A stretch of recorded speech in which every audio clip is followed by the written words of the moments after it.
नमस्कार, आप देख रहे हैं क्राइम तक। मैं हूं अश्विनी सिंह।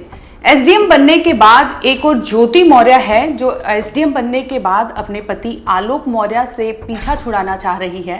बकायदा वो पुलिस स्टेशन में उनके खिलाफ शिकायत दर्ज कराई है। इतना ही नहीं, पति आलोक का भी आरोप था कि एसडीएम बन जाने के बाद इसके हाव भाव बदल जाते हैं और जिसकी वजह से इनकी घरेलू मामला पुलिस तक पहुंचता है। वहीं एक ऐसा नाम सामने आ रहा है जो बॉलीवुड के फेमस एक्टर की वाइफ है, जिनका नाम सामने आ रहा है, जिनकी तुलना ज्योति मौर्य से की जा रही है। हालांकि ज्योति मौर्य से पॉजिटिव वे में उन्हें बताया जा रहा है कि ज्योति मौर्य एसडीएम बनने के बाद अपने पति आलोक मौर्य से पीछा छुड़ाना चाहती है, तो वहीं बॉलीवुड के फेमस एक्टर की वाइफ है जो अपने पति का उस वक्त साथ निभाती है जिस वक्त उन्हें खास जरूरत होती है। दरअसल ये एक्टर है बिहार से। बिहार के दूर दराज गांव से ये एक्टर आते हैं। वो बताते हैं कि उनके घर पे उस वक्त भी टीवी नहीं हुआ करता था जिस वक्त वो मुंबई आए थे। यानी उनकी बीवी मुंबई में कमाती थी और पति बिहार के दूर दराज गांव में रहा करते थे।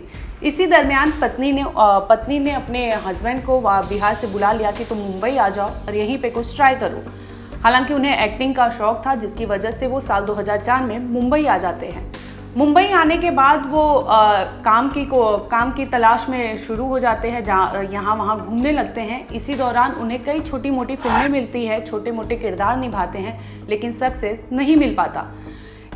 इसी दौरान वो बताते हैं कि उनकी पत्नी जो थी वो साल 2004 से साल 2012 तक उनका बखूबी साथ निभाती है। उन्हें जो भी छोटी मोटी ज़रूरतें थी वो उनकी पत्नी पूरी करती थी। उन्हें एहसास तक नहीं होने दिया कि वो एक स्ट्रगलिंग एक्टर है, यानी उनके पास पैसों की कमी थी, लेकिन फिर भी उनकी वाइफ जो होती है वो बखूबी साथ निभाती है और उन्हें एहसास तक नहीं होता कि वो उनका स्ट्रगलिंग फेज़ है। लेकिन दौर बदलता है, समय बदलता है। आ जाता है इस दौरान साल 2012, जिसके बाद एक मूवी आती है gangs of Wasseypur. Gangs of Wasseypur में उनका अभिनय इस कदर होता है कि उनकी पहचान बन जाती है।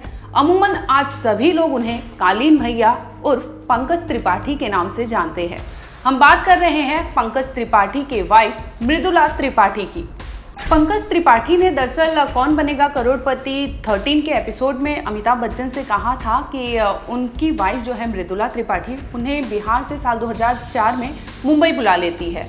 उस दरमियान वो मुंबई आ जाते हैं और मुंबई आने के बाद वो अपने एक्टिंग में किरदार निभाने के लिए जगह जगह पे रोल और प्ले देते हैं। अपना किरदार निभाने के लिए वो शो के लिए जाते हैं और वहाँ पे अपनी एक्टिंग की रिहर्सल करते हैं, चीज़ें दिखाते हैं, लेकिन उन्हें छोटी मोटी ही एक्टिंग मिलती है। जिसके बाद रन मूवी और कई ऐसे छोटे मोटे मूवीज़ में उन्हें छोटा किरदार मिलता है, लेकिन कोई बड़ी पहचान नहीं मिल पाती। इसी दरमियान वो स्ट्रगल करते रहते हैं और उनकी वाइफ मुंबई में स्टूडेंट्स को पढ़ाती है, यानी टीचर होती है। टीचर होने के नाते उन्हें तनख्वाह मिलती थी। उनके ही तनख्वाह से, यानी मृदुला त्रिपाठी के तनख्वाह से उनका घर चलता था। यहाँ तक कि पंकज त्रिपाठी ये तक कहते हैं कि पंकज का भी खर्च उनकी वाइफ ही उठाती थी। यानी साल 2004 से लेकर साल 2012 तक पंकज त्रिपाठी को जो कुछ भी ज़रूरत होती थी वो सारी ज़रूरतें उनकी वाइफ यानी मृदुला त्रिपाठी ही करती थी। यहाँ तक कि उन्हें एहसास तक नहीं होने दिया कि वो उनका खर्च उठा रही है। और इसी दरमियान उन्होंने ये कहा था, एक इंटरव्यू दिया था जिसमें उन्होंने कहा था, जिसमें उनसे पूछा गया था कि पंकज त्रिपाठी से कि आपका स्ट्रगलिंग फेस कैसा रहा है, वो पीरियड कैसा था।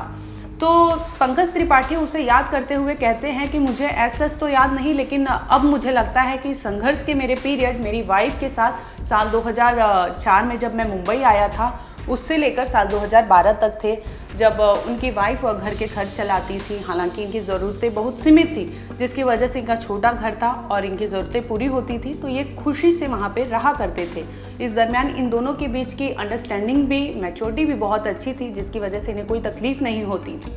लेकिन गैंग्स ऑफ वासेपुर से जब फेम पाते हैं हमारे पंकज त्रिपाठी जी, तब उन्हें एहसास होता है कि उन्होंने वो दौर भी देखा है जब उन्हें स्ट्रगलिंग फेज था। उनकी वाइफ उनके खर्च उठाती थी, लेकिन कभी भी उन्हें एहसास तक नहीं होने दी कि उनका खर्च उठा रही है और भार उठा रही है। ये पूरे 8 साल तक चलता है जब मृदुला त्रिपाठी अपने पति पंकज का साथ निभाती है और खर्च उठाती है।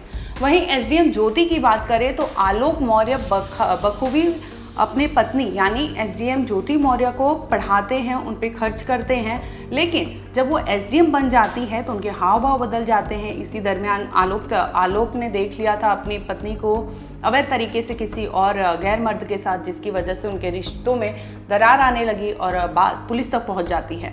वहीं पंकज त्रिपाठी की बात करें तो उनकी वाइफ है जो स्ट्रगलिंग फेज यानी खुद की भी तनख्वाह इतनी नहीं थी, फिर भी अपने हस्बैंड को बिहार से मुंबई बुलाती है और मुंबई बुलाने के बाद उनका स्ट्रगल फेज में वो साथ देती है और उन्हें प्रोत्साहित करती है कि आप जिस चीज़ के लिए आए हैं, जो करना चाहते हैं वो करें, मैं हूँ पीछे।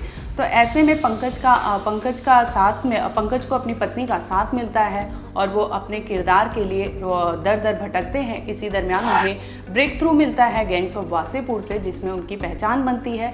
इसके बाद पंकज त्रिपाठी कई ऐसी हिट फिल्में दे चुके हैं, कई ऐसे वेब सीरीज़ में नज़र आ चुके हैं जिसमें उनकी खासा पहचान है।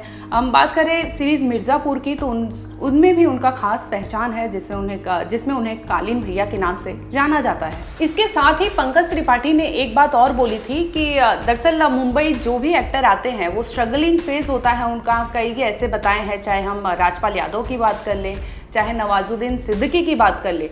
नवाजुद्दीन सिद्दीकी ने भी बोला था कि उनकी माँ ने बोला है कि कचरे का जो डस्टबिन होता है उसकी भी जगह बदलती है, तो ऐसे में नवाजुद्दीन की भी जगह बदलेगी, यानी उनका स्ट्रगल फेज खत्म होगा और वो पॉपुलर होंगे, और होता भी कुछ ऐसा ही है। लेकिन इसके उलट कालीन भैया यानी पंकज त्रिपाठी कहते हैं कि मुझे मुंबई के कोई भी स्टेशन पर सोने की ज़रूरत नहीं पड़ी। उन्हें भगवान की दया से उनकी वाइफ ने उन्हें उस वक्त साथ दिया जिस वक्त उन्हें एहसास नहीं था कि वो किस जगह पे है और उनका खर्च कैसे चल रहा है। ऐसे में पंकज त्रिपाठी अपनी वाइफ मृदुला त्रिपाठी को बताते हैं कि वो हर जगह ढाल बनकर रही और उनके स्ट्रगल फेज ऐसे गुजरे कि उन्हें एहसास तक नहीं होने दिया कि उनके पास पैसे या ज़रूरतों की कमी थी। जो उनकी ज़रूरतें उनकी वाइफ ही पूरी करती थी। आपको बता दें कि पंकज त्रिपाठी कई ऐसे हिट मूवीज़ दे चुके हैं। इसके साथ ही gangs of Wasseypur web series हो, चाहे वो मिर्ज़ापुर हो, इसमें भी वो काफ़ी हिट रहे हैं। इनकी कलाकारी के लिए बखूबी उन्हें जाना जाता है। कालीन भैया के नाम से भी वो काफ़ी चर्चित है और काफ़ी ऐसे हिट फिल्में दिए हैं जिसके लिए कालीन भैया का नाम है।